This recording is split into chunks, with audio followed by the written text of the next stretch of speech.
Welcome to video 1 of my mini series for executives.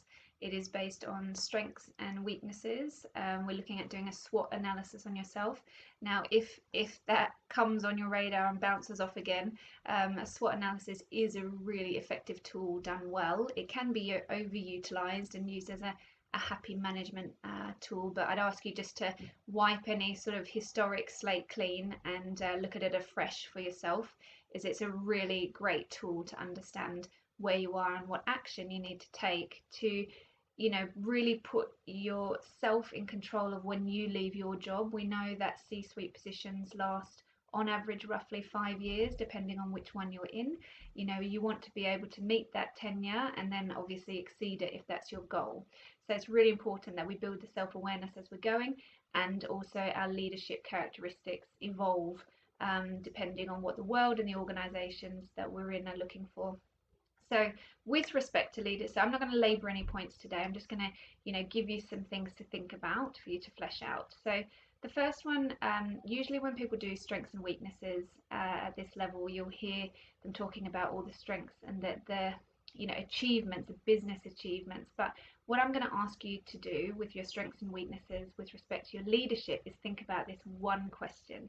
Would people work for you again? Would they follow you to a different organization? I think in the past that it's absolutely true that the world and organizations were very generous with leaders who were very business first, achievement orientated, hitting their milestones, etc. And the world is really asking for very people-centric leadership at the moment. So think about that question and where you are on it. Second one is empathy, and I don't mean just empathy of understanding people's feelings. I mean it from a respect of, can you maximize people's strengths and weaknesses to build an incredible team? Do you know how to motivate people? So think about it just more from that perspective, and not just simply people's, can you read one individual at a time? Change management and communication with respect to, again, not just your immediate C-suite team or underneath you if you're a CIO or CMO or something, but I mean, if you look at your organization or your functional area, how persuasive is your communication? Is it an area you can improve? How easily do you get people to buy into your vision and your mission? It's a really important characteristic of leadership. So have a good think about that one. Self-awareness. So try to identify any blind spots.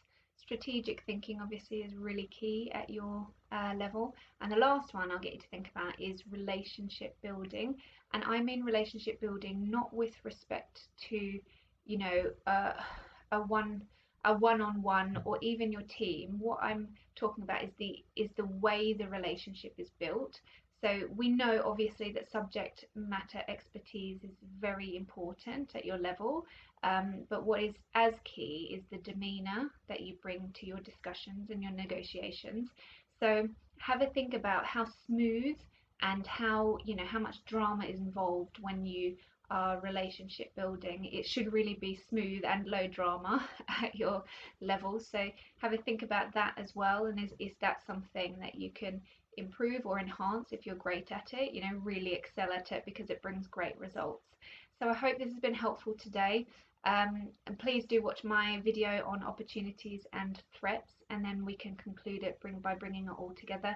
I'm here if you want to discuss this or anything else that might be on your mind about your leadership journey, and thank you for watching.